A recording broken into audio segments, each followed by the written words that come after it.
किती दिवस झाले? प्रशासन मला रोज विचारते मधुकर, वडिलांना सांगता येत नाही का आधी माझं शिक्षण मग बाकी सगळं ते? काय सांगू सर, आणि कसं सांगू? गेल्या वर्षी बहिणीचं लगीन झालं, 2 लाख रुपये हुंडा घेतला आणि 1.5 तोळ सोनं. तवा काढलेलं कर्ज भेटलं नाही तर चुलत्यानं केस टाकली वावराच्या वाटण्याची. तिथं पैसा गेला, केस हरलो, घराच्या वाटण्या झाल्या. आता तर कुणाच्या घरात राहतोय सर. इकडून उंदीर येतोय तर तिकडून घुस येत्या. पावसाळ्यात अख्खं घर गळतंय. घरातली भांडी कमी पडते, पण पत्र्याची पानं काय गळायची थांबत नाही. बाप गावलती काम करतो, उचलापासून गुरं राखतो. तरी बी आज भाकरी खाल्ल्या तर उद्याची काळजी वाटते. आई रोज वाटी घेऊन येतात, त्याचं घर टिपती. कुठनं आणू पिलं पैसे? आणि कसं म्हणू बापाला? या सगळ्यापेक्षा माझं शिक्षण महत्वाचं आहे.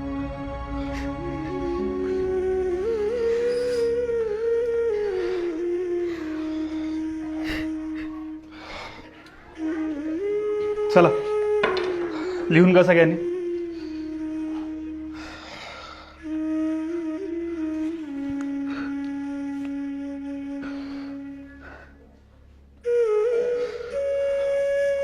मधुकर, याच्या पुढे असलं वर्गात काहीही सांगायचं नाही. याचा कुणावर काही फरक पडत नाही, कळलं का? प्रशासनाने नेमून दिलेली फी तुला द्यावीच लागेल.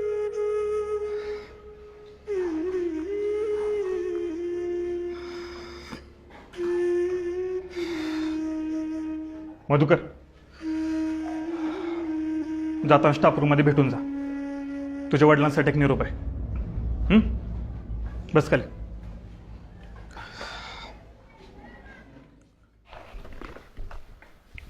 आत येऊ का सर? अरे ये मधुकर, बस. नाही नको, हाय तो उभा. अरे ये रे, बस. नको. अरे ये म्हणलं ना.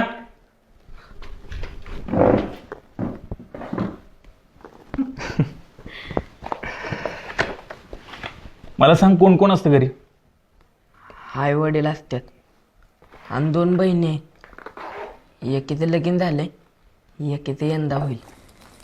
बहिणीचं वय किती रे? माझ्यापेक्षा 3 वर्षांनी मोठी आहे.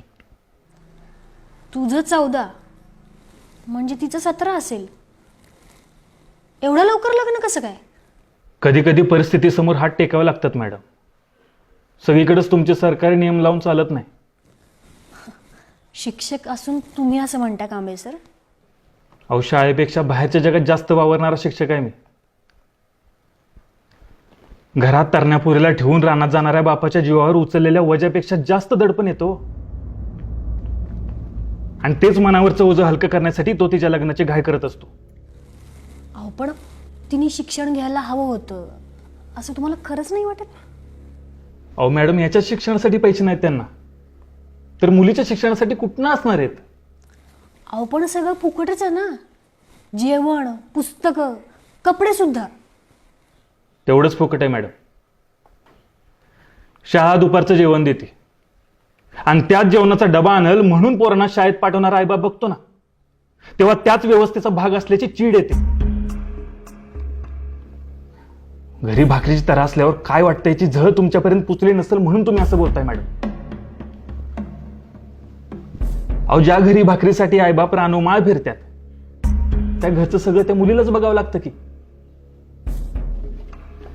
आणि कसं आहे मॅडम, तुमच्या भूमितीतल्या गोलापेक्षा भाकरीचा गोल जास्त मोठा असतो तिच्यासाठी.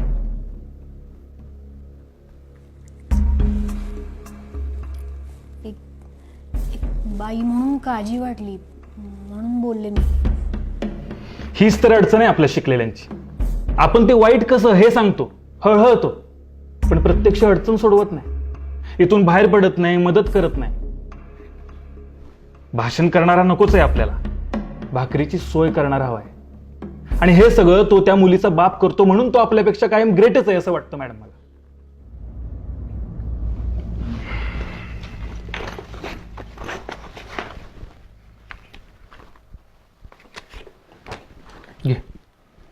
अहो नाही नको, बापाला सांगितलं करतील ते. स्वाभिमान, हा स्वाभिमान गरीबाच्याच दावणीला का बांधलेला असतो? अजून एक कोड. अरे बाबा घे, तू मोठा झालास, कामाला लागलास की कर परत, मग तर झालं.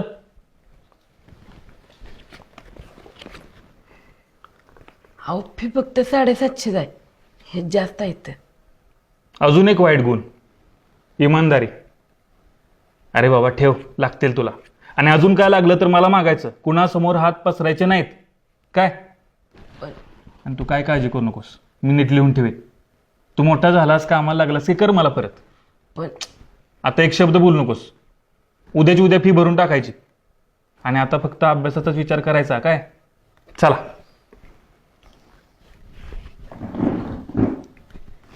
अरे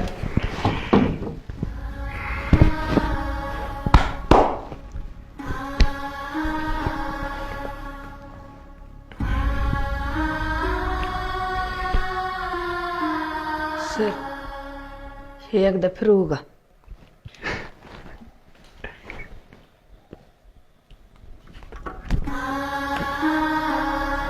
येतो.